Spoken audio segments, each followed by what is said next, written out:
Hey guys, my name is Lucas and welcome back to my studio.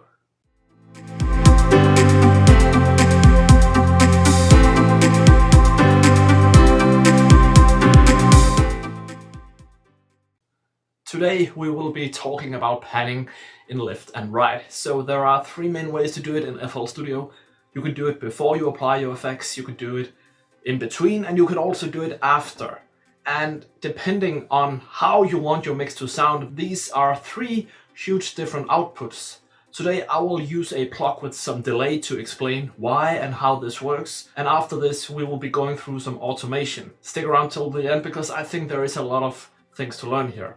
Also remember to subscribe and ring the bell because I will be making more content like this in the future, and you can also check out my channel for more videos. But let's get into FL Studio. Okay guys, so here we are in FL Studio. For this tutorial I will be using this Pluck sound, and I will apply some delay to it. And as you can see, I have this input right here where I have panned the input signal to the left and inverted the feedback, which means that the delay goes to the right. If you want to learn how to use this through delay, I've been making a video and I will link it right here and also in the description down below. So let's get into it. The first thing you can do is to apply panning before your effects. This means that you go to your synthesizer, instruments, guitar, whatever, and then you can use this knob right here. So if we pan this all the way left, it sounds like this. Your signal will go in the left ear, but the delay will still come from the right because the input signal still affects the feedback in the same way. But if we go all the way right, both the signal and the feedback will come in the right ear. If we go to the panning in between effects, we have the EQ, we have some reverb, and then I have chosen to open this Fruity Balance where you can use this knob for panning as well. If we go all the way left, it sounds like this, and all the way right. It sounds exactly the same as it did before.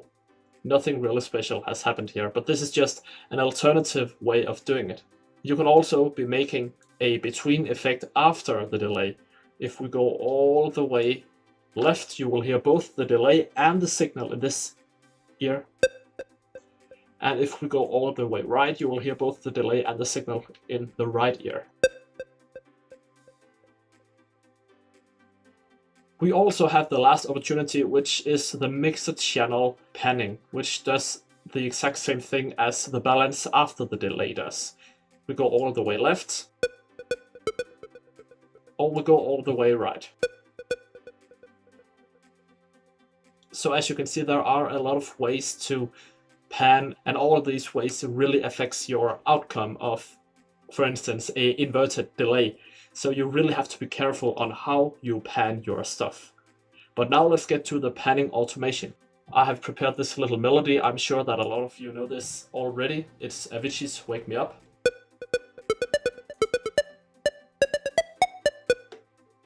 So if we go to the Fruity Balance, you can choose to right click. You can also then press Create Automation Clip. You can also do it directly on this knob in the mixer channel. This is great if you want to pan every effect and every sound that you have applied to your synthesizer. You can also do it on this knob right here if you only want to affect the input signal. So let's do that. Then we have this automation clip. And if we pan it all the way left,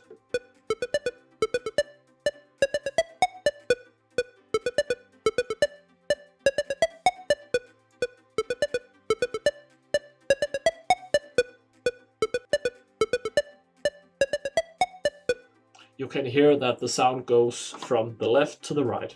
And if we apply the delay to it, it sounds like this.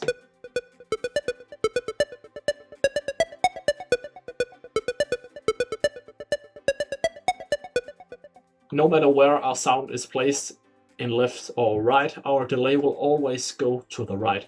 But if we delete this panning right here and we choose to use the mixer knob as our automation, we'll get a different output. For instance, if we start in the left everything will be in the left. And when we end in the right, everything will be in the right. Listen carefully.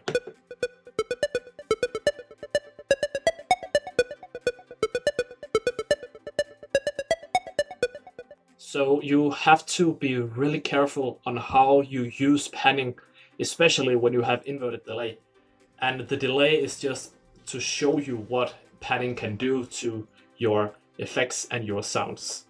You can also have some reverb, which might have been affected. You can have some left-right EQ, some dynamic EQ, which maybe have been affected by panning. So if you have a mix where you think, oh, my delay sounds different right now, go check your panning. And if you have right-left EQ, go check your panning if something suddenly have been made different. Okay guys, thank you so much for watching. I hope that it gave you some clarity on how panning works in FL Studio and how it works on effects. You know, when you use it before the effects, in between and after. So I'll say thank you for watching. Comment if you have any suggestions or questions, and I'll see you in my next video. Goodbye.